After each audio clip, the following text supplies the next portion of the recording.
New સમા road પર આવેલી જીગર વિદ્યાલય અને આ જીગર વિદ્યાલય ખાતે વડોદરાના યુવા સાંસદ ડોક્ટર હેમાંગ જોશી પહોંચ્યા હતા મતદાન કરવા માટે। અહીં મતદારો વહેલી સવારથી જ મતદાન કરવા માટે પહોંચ્યા હોય તેવામાં સાંસદ ડોક્ટર હેમાંગ જોશી પોતાના ધર્મપત્ની સાથે પહોંચ્યા હતા અને તેમણે પણ મતદાન કર્યું। સૌપ્રથમ તો સ્થાનિક સ્વરાજ્યની ચૂંટણીમાં આજે સમગ્ર ગુજરાતની અંદર જિલ્લા પંચાયત, મહાનગરપાલિકા, તાલુકા પંચાયત, નગરપાલિકાના વિવિધ એકમોના 10,000 કરતા વધારે ઉમેદવારોની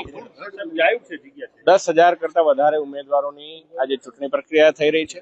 સમગ્ર ગુજરાતના તમામ નાગરિકો મોટી સંખ્યામાં સવારથી આપણે આપ સૌ મીડિયાના માધ્યમથી જોઈ રહ્યા છે કે મતદાર મથકો ઉપર મોટી મોટી લાઈનો પણ લાગેલી છે અને આ વખતે જે પ્રકારે ચૂંટણી પંચ દ્વારા પણ સમગ્ર તૈયારીઓ કરવામાં આવી છે ત્યારે ખૂબ શાંતિપૂર્વક મતદાન થાય। મતદારોને આપના માધ્યમથી અપીલ છે કે આ વખતે તો બૂથ પણ ખૂબ ઓછી સાઇઝના કરવામાં આવ્યા છે જેથી કોઈ પ્રકારની જે આપને અગવડો ફેસ ના કરવી પડે।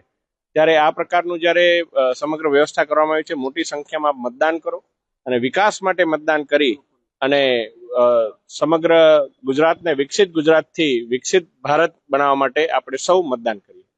અત્યારે સવારથી 7 વાગ્યાથી બહુ જ બધી બૂથથી જ્યારે અમને સમાચારના માધ્યમે આપ લોકોના ખ્યાતિના ચેનલના માધ્યમથી ખ્યાલ પડે છે કે લાઈનો વડોદરામાં પણ લાગી રહી છે। ત્યારે આજરોજ જ્યારે સ્થાનિક સ્વરાજ્યની ચૂંટણી છે ત્યારે મારી બધાને નમ્ર વિનંતી એવી છે કે આજના લોકશાહીના પર્વને આપણે રંગેચંગે ખૂબ જ ઉત્સાહ અને ઉમંગથી ઉજવીએ અને વધુમાં વધુ મતદાન થાય અને વડોદરા એક એક્ઝામ્પલ બને, કેમ કે આપણે સંસ્કારી નગરીમાંના છીએ અને સભ્યતાની નગરી કહેવાય છે। ત્યારે ચલો આજે આપણે બધા ખૂબ જ મતદાન કરીએ અને સાંભેલા ભરીએ અને આજના જેટલા બી ઉમેદવારો છે એમને જીતાડ્યા। ગરમી વધારે રહેવાની છે, મતદાતાઓ ક્યાંક ને ક્યાંક વહેલું મતદાન કરી દે, તે અંતર્ગત કયા પ્રકારની અપીલ કરવા માંગો?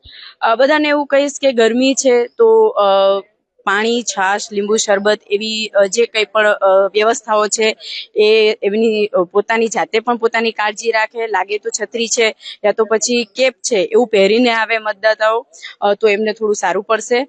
એના સિવાય મને એવું લાગે છે કે વડોદરા જે છે એ એકદમ શિક્ષિત નગરી છે એટલે એનાથી મતદાનમાં એવો કોઈ ફેર આવે એવું મને જણાતું નથી। મતદાન તો લોકો અવશ્ય કરશે જ, ગમે એટલો પ્રકૃતિ ગમે એવી હોય પણ મતદાન તો થશે જ, એ અવશ્ય છે।